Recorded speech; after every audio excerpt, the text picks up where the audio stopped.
Hello, everyone. It's Alex from Alex and Books, and today my guest is Erik Rostad from Books of Titans. Welcome, Erik. Good to be here, Alex. So we've known each other for quite a while on the book Instagram community, but I don't really know that much about you. Can you tell us a little bit about like your background and your professional work? Sure. So I went to college at the University of Georgia and studied international business. And then out of college, I worked at Russell Corporation. They make athletic apparel. And while I was working there, the way to move up in that company was to uh, to to go to grad school. And so I did that. And while I was there, my job got eliminated. And so I had an entrepreneurship professor in grad school, and he kind of flipped my brain to where, maybe you could start something on your own as opposed to working in a company. And so, uh, towards the end of the degree, I learned some web development. And after I graduated, started doing that, and I've been doing that the past 12 years. So I work with universities, small businesses, and a few other different clients on their online presence and kind of using that business background to help them with their web presence. So that's professionally, that's what I do. Um, and then yeah, I've always kind of had a passion for reading as well. So Yeah, I definitely love to dive into that. Starting with, were you like a reader since a kid, or is it something you picked up later on in life? well, so when I was a kid, I remember I had a fish tank in my room, and I would turn my lights off so my parents thought I was sleeping, and I would turn the fish tank light on, and I would grab a book. And my earliest memory is having the Narnia books, the Chronicles of Narnia by C.S. Lewis, and I would pick those up and I would, just go as close as I could to the fish tank and try to read whatever I could. And I probably didn't get far because I was quite young, but that's some of my earliest memories. And then just being in school, I lost my love for reading, I guess, or whatever I had when I was young, the desire to read. My parents would read to me a lot, so I kind of grew up in that type of atmosphere of having books read and stuff. So yeah, through high school, then we'd have to read classics for high school, and I hated it. Didn't enjoy reading. Um, and with my church, I would start reading some books, and then yeah, I don't know if you want to go into it now, but just I kind of had a big shift towards the end of high school, and that kind of set me on the path of reading. Yeah, I think that's actually a common thread, like including myself, is like you enjoy reading as a kid, then you go to school, you don't like reading, and then you find it again later in life. So I think there's Yeah, something that needs to be fixed there with the educational system.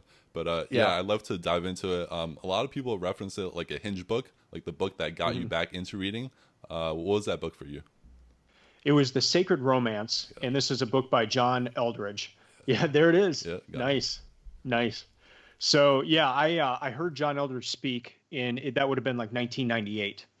And what he did is he would reference he would show movie clips, he would read poetry, he would read from classical works of literature, and he would show how all these things were pointing to kind of this idea that you get in Joseph Campbell's The Hero of a Thousand Faces, where there's this myth, there's this storyline that has gone across all cultures.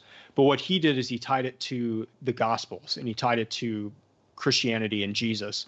And so at that time, that was such a eye opener for me. I kind of grew up in a thing where sometimes movies would be bad, or music would be bad, and here's this guy showing movie clips and showing movies that like I loved these movies, and he would kind of describe like this is part of a grander story, and how it fits in that. And in Sacred Romance, he references all these classics. And so after I read that, I read Crime and Punishment, and I just reread it again. Just it was one of my most recent books. First time I reread it in 20 years. But when I read that book, it like I couldn't believe it, because here I'd read a classic. I thought it was going to be boring, and it captured me. And I was like, why were all the books in high school so boring? And then, but when I read it for fun, like it captured me. And then I got introduced to a lot of other authors in that book. And so the Sacred Romance really just set me on a course to where I mean, any book on my shelf, I say it's there because of that Hinge book, the Sacred Romance. Yeah, that's beautiful. That's what I love to tell people. Like, it really only takes that one book. Like for me, is How to Yeah, Win Friends and Influence People. Because I only read like textbooks or poetry or like classic books. That never really like triggered anything with me. But Carnegie's book was like a self help book, and it taught me so much. And I didn't even realize there was this type of book out there. And like yeah, something, yeah, that was like the switch for me. And ever since then, I loved reading. But it's awesome. yeah. So you read the Sacred Romance that got you into reading. What was it that got you to start Books of Titans and like take it to the next level? Yeah, so I would kind of read on and off, but I would be reading and maybe get into it for a little while, and then I would hit a book and I just couldn't get into it. But I was like, I got to finish this book. So I would stay in that book for like 2 or 3 months, and it wasn't working well. It wasn't a good system. And so in 2016, at the end of 2016, Tools of Titans came out by Tim Ferriss, and I read that, and in that book, he references a lot of his podcast interviews where he asks the guests, "What's your favorite book, and what's the book that you've gifted the most to other people?" Because some of these people are accomplished and they've read thousands of books, and they can't just name their favorite book. It's just like there's too many, that I've really liked. But when he asks, "What's the book that you've gifted the most?" It triggers something in those people, like, oh yeah, I bought this book for 50 different people. So they'll share those books. And so when I was going through Tools of Titans, I underlined all those books. And then I'm a big spreadsheet nerd. I created a spreadsheet, and I'm like, here's all the books that were referenced. Here's the page they were referenced. And so I had this book of like 100 or a list of 120 something books that had been recommended by different people in Tools of Titans. And so I looked at that list and I was like, all right, 2017 is coming up. I want to read more.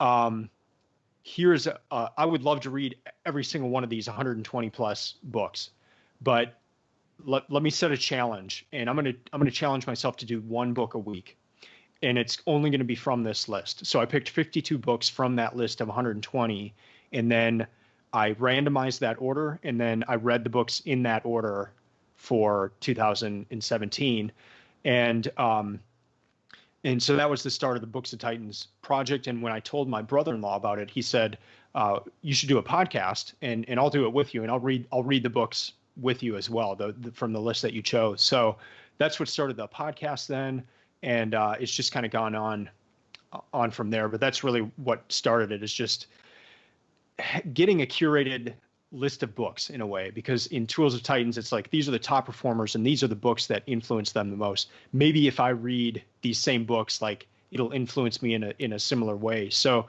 there's just so many books out there that I think it's hard to find the right books. And what Tools of Titans did for me was to give me a list of books to start with. Yeah, that's awesome. I think like anyone that wants to read, it's great that there's millions of books out there, but it's super overwhelming because you don't know what to Yeah. choose.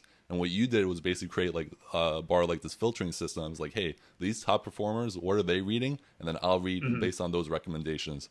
And I'm sure like you filtered out, and most of your reading is probably like books that you ended up enjoying instead of just randomly picking books and just sometimes hit or miss. Yeah. Yep. So, Yeah, exactly. how long have you been doing Books of Titans?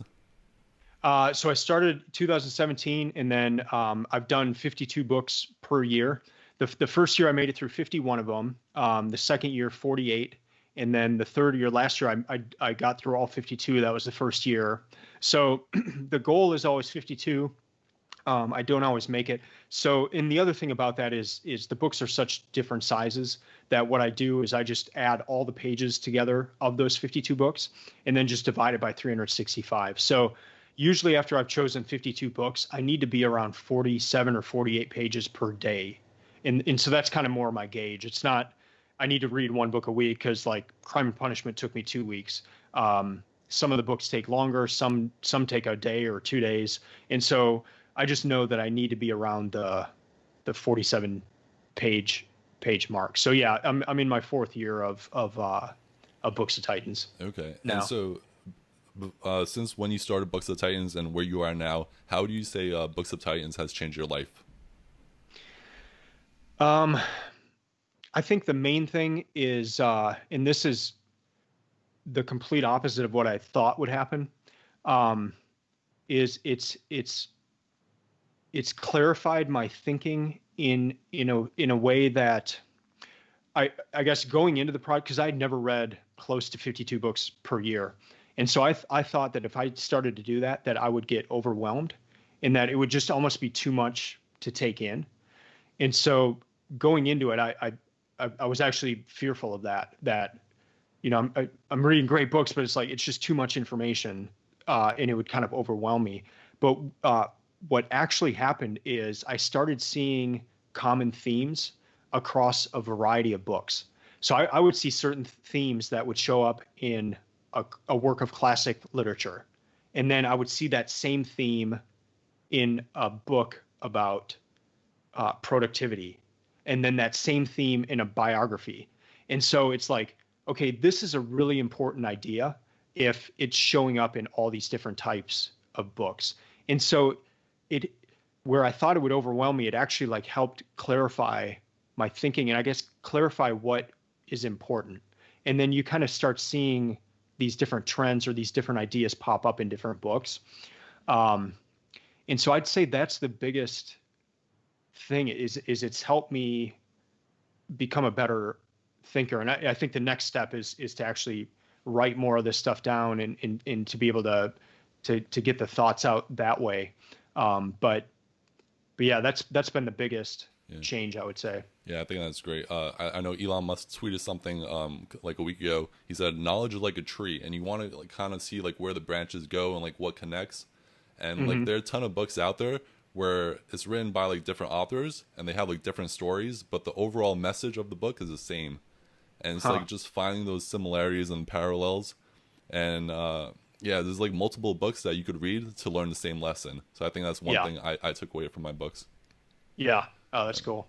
And so you also have the Books of Titans podcast. Can you tell us a little bit about that? Sure. Yeah. So it started off with Jason and we did about 50 books together. So we were doing one a week, and it was really from that first year list. The I just recorded episode 109, and that's going to be Crime and Punishment.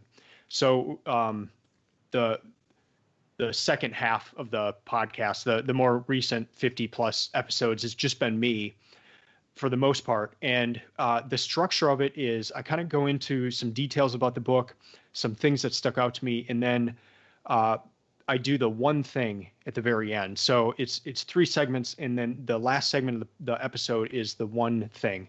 And so that's my one key takeaway from the book. And it gets a little weird with a novel because it's not like you can get one key takeaway from a novel that you implement in your life or something. But for a novel, it might be the one thing I'm still thinking about after having read the book, the thing that just won't leave my brain. But yeah, for like productivity or business books, it's pretty easy to do the one thing. Um, and what's been really cool about that one thing is people enjoy it because it's like there's one thing they can remember from the episode about the book. But for me, what I found, and this is one of my key takeaways for the entire project, is I'll go back to a story. So before I started this project, my sister-in-law was at our house, and she was looking at my bookshelves, and she said, "How do you remember what you read?" And I was looking at the bookshelves. I was looking at some books like I had just read, and I was like, I can't tell you a single thing from that book, and I just read it. And so one of my key things for this project is like, if I'm going to be reading all these books, I want to be sure that I'm remembering what I read. And it took me a while to figure out this one thing idea, and it came from the One Thing book by Gary Keller. But I just kind of put that towards a book. And so what I found is if I tried to remember five things from a book, 10, 20 things, I would end up not remembering a single thing from the book. But if I just tried to remember one thing, I would remember that one thing. And what's cool now is I can go to my bookshelf and kind of once I started doing that one thing, I can look at those books where I made a conscious like this is the one thing I want to remember, and I can remember that. But the other cool thing that did is by remembering that one thing, that helped me remember a bunch of other things from the book. So it's this really counterintuitive idea of if I just remember one thing from a book, and especially if I can implement that into my life, like that's the key thing. Like if you can change something in your life based on what you read, you will remember the book, and it will have changed you, because you're changing something. But if it's more of an idea, if it's just something that you can remember, that one thing will actually help you remember a bunch of other things. So that's kind of the main part of the podcast, is that one thing. And it's been a cool project. The podcast. I mean, I when my brother-in-law suggested we do a podcast, I was scared to death because I just I I mean, I'll go to like a party, and I will come back from that party and just think about everything I said to people at that part, like analyze it. And so I hate putting my voice out there that scares me, but it was a really good challenge for me, I guess, as well. Yeah, that's another kind of thread I'm seeing amongst like our book communities. Like a lot of us are like introverted, but Yeah. it's funny because we all have like these popular Instagram accounts or podcasts where we share like all our knowledge with everyone. But, like our passion and our love for reading is something we want to share with people and not just keep to ourselves, which is an excellent job you're doing with the podcast. Oh, thank you. Yeah. Thank you. So I like to kind of dive in. You kind of mentioned you kind of try to get one thing from each book. What about when you're reading the book? Like, are you highlighting? Are you taking notes? Like, what's your kind of process? Yeah. So when I'm reading, I have a pen in hand, and so I'm underlining. I will jot notes on the side, and then usually at the end of each chapter, I'll write kind of the main points of that chapter.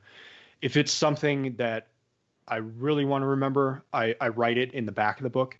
So I always try to get hardcovers if I can, for that reason, just because it's harder to write in a paperback. And I've just learned that myself, I remember better if it is a physical book. So some of the earlier years I would do Audible on a few of the books, and then do the iPad for some of them. And now I just go solely to physical books because it helps me remember. And I treat it as a notebook of sorts. So I can go up to any book in behind me and just open up the back cover. And that's kind of the main things I want to remember. So that's the first thing I do. And then usually I will then write out notes in a notebook. And I know this is like over the top and of note taking, but so it's the underlining, it's the notes in the book, it's notes in a notebook, and then I write a review or like thoughts about the book on the Books of Titans website, and then I do a podcast about the book as well. And I do all these things because of that thing I mentioned before, where I wanted to remember what I read. And I just found that the more I interacted with the book in that way, the more I would remember. But it's even to the point where because I haven't done a podcast about every book. If I have done a podcast about it, I remember it a lot more than the ones I haven't, just because I've had to think about it more, prepare the podcast.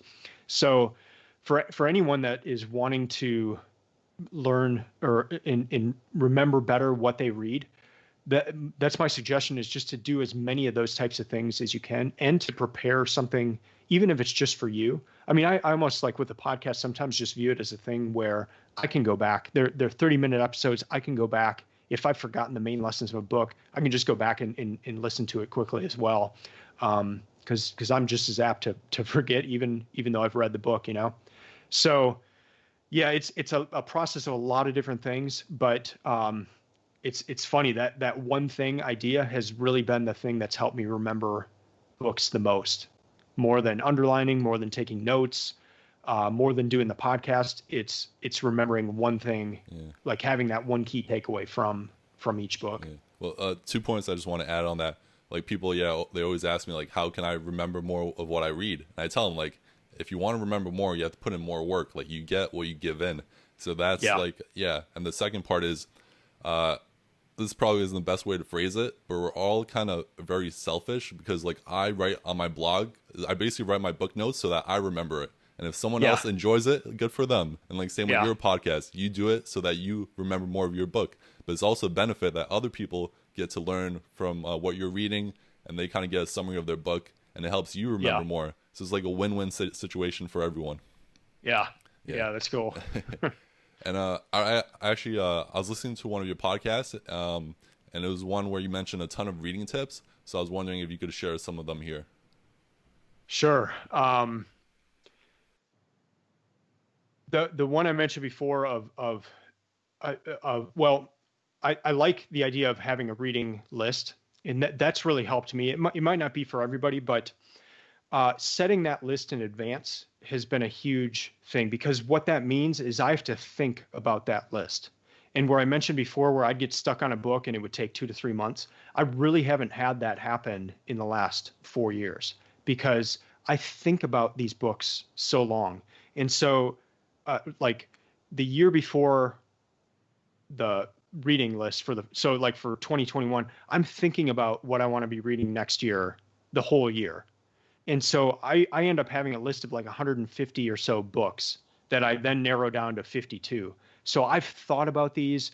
The book doesn't even make that list of 150 unless I've seen it in multiple places. I've heard you talk about it. I've heard other people talk about it. Like I hear about it from a lot of different places. And so by the time I have my list of books, I really want to read all 52 of these books, like badly. I know they're going to be beneficial. I know I'm going to get a lot out of them. So that's been a huge benefit, I guess, to me, is just this idea of putting together a reading list. Another tip is, once I have that reading list, I randomize the order. So I go to randomizer.org, and you can so if you have the 52 books, you just copy and paste that list, put it in randomizer, and it randomizes the order. Otherwise, I would put the books I'm super excited about at the front, and I would top load the list. But just having it in that random order kind of spaces things out, and then I know that I didn't put it in that list, and so it I don't know how to explain it, but it does something mentally where it just Makes it fair. it makes it fair, and there's books at the end that I really want to read, and I'm not going to cheat and put them sooner. Another tip is just to always carry a book with you. I've heard you say that, and I've heard it, especially like I've got a couple kids, and so if we're out doing errands and one of the kids falls asleep in the car, like my wife will go into the store, and I'll be in the car with the sleeping child, and it's like that's 30 minutes.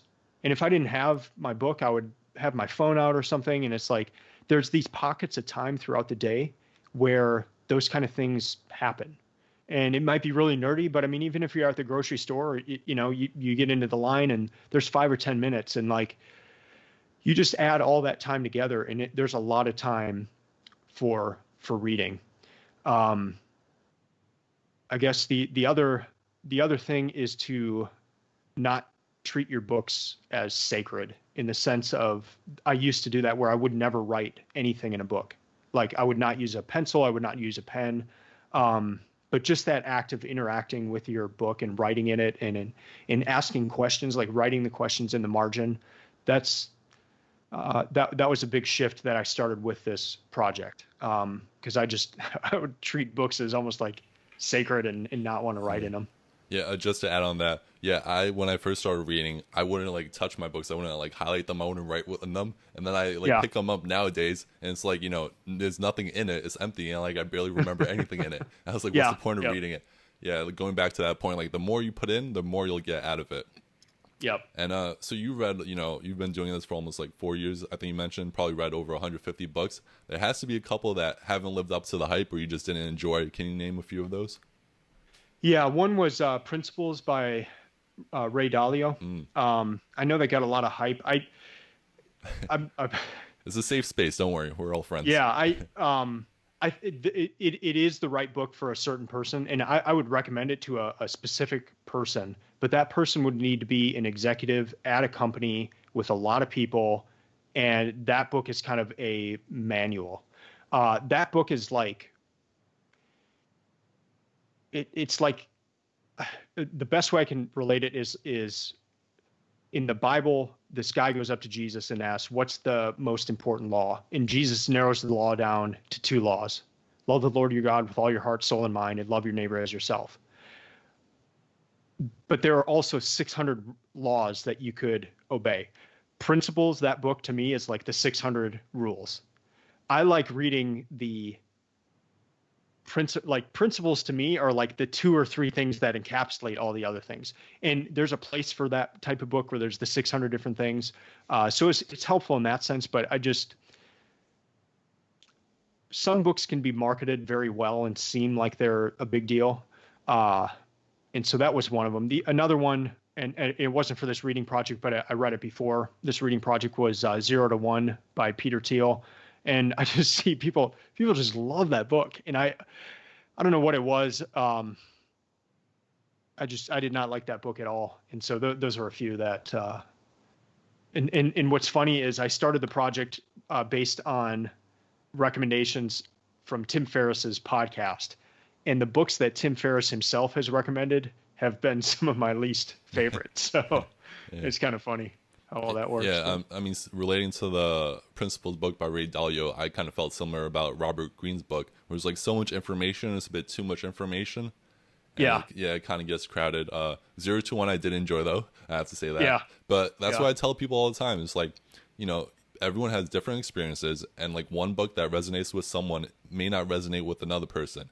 And like if Yeah. it comes from someone you respect, check out the book, give it a try. But if it's not for you, it's okay. Like not everyone has to love the same book. It's kind of like movies. Like not everyone loves The Godfather, even though a lot of people consider it like one of the greatest movies of all time.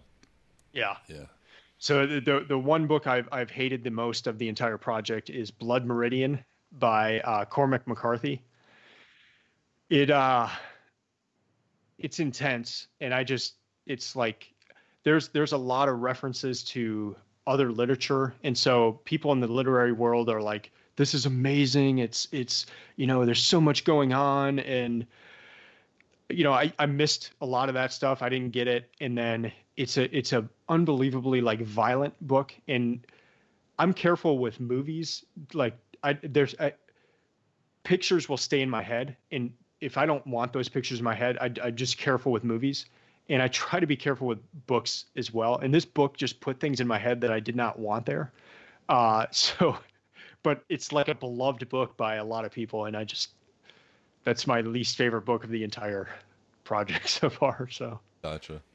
And so you mentioned before, like Tim Ferriss asked his guests, like, which book have you gifted the most? And I would like to ask you that question: which couple books have you gifted the most? Some of the recent ones are The Coddling of the American Mind, The Monk of Mocha, which is a book I read last year, and it just surprised me, and it was awesome. It's nonfiction, but it kind of reads almost like fiction.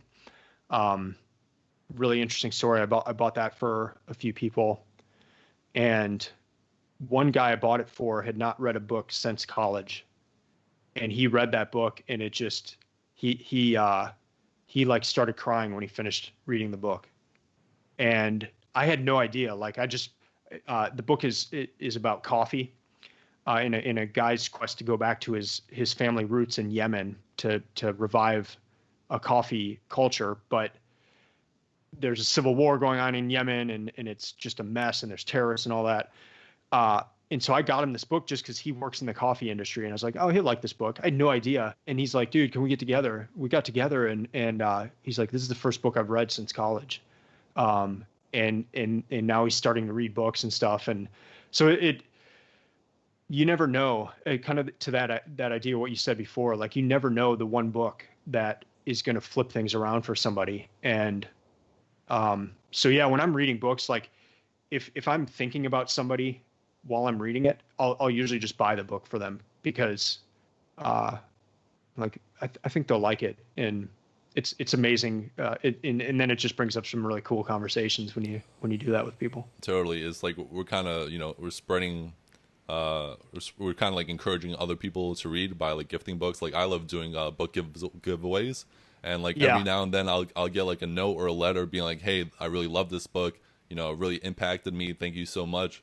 And it's like, awesome. It's a great feeling because like we're encouraging other people to read, and it's like helping their life. And it's always great to like lift others up on your way up. Yeah Yeah, that's awesome. And so what about this year? Have there been like one or two books that really like really blew you away and that you highly recommend?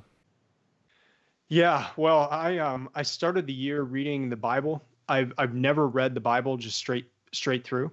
I've done it where I've read it over a year or just different parts of it, and that was quite an experience. I mean, it took me 2 months, and yeah, it was just an amazing experience. I'm really glad I did that, and it's kind of another thing with this project where I've gotten through these big books that I have wanted to read my whole life and just never have.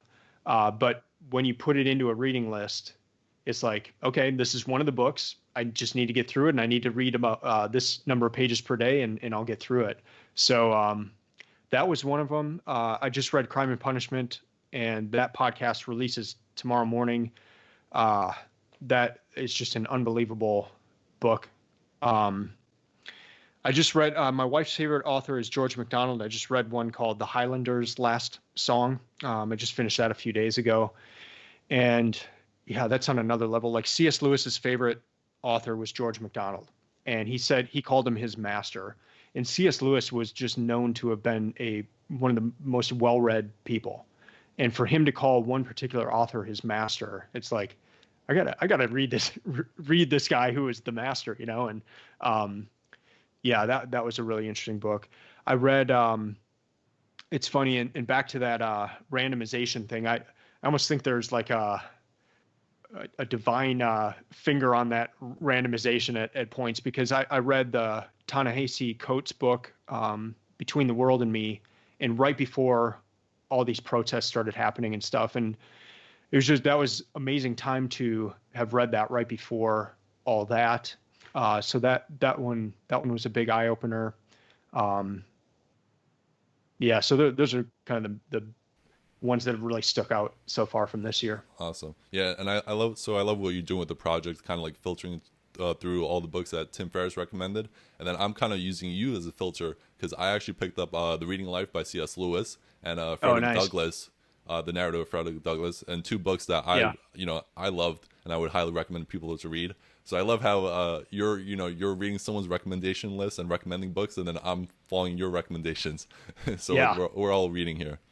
Yeah. Well, and then just to so most of the books I'm reading now are not recommendations from Tim Ferriss. So like the first year was all recommendations from Tim Ferriss. The second year was half recommendations and then just books, because now I'm looking at all these different lists of recommended books, and then I'm asking specific people too, which is another cool idea. If you need book suggestions, is ask someone you respect. I mean, I two of the books on my list this year, including Between the World and Me, were a suggestion from a friend from high school that I haven't talked to in probably 20 years. And I just hit him up on Facebook, and he's a professor now. And I've always respected this guy. And I was like, hey, I want, tell me 2 books you think I should read. And he told me, and I've read them, and they were amazing. So I'm kind of getting ideas from all over the place now, but yeah, it did start with the Tim Ferriss. Right. Well, that's incredible, and I'm sure people want to listen to your podcast and like learn more about you. You know, check out the blog and follow you on social media.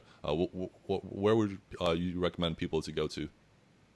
The best place is probably to booksoftitans.com, and then I've got links to all the other stuff from there. But yeah, in any podcast player, just searching for Books of Titans, it should pop up. So yeah, and anyone listening, I follow Books of Titans. I love his recommendations, so I recommend you check out his website, his Instagram, and his podcast as well. So, and Erik, I had an amazing conversation with you today, and I really appreciate you taking the time to talk. Thanks, Alex. Thank you.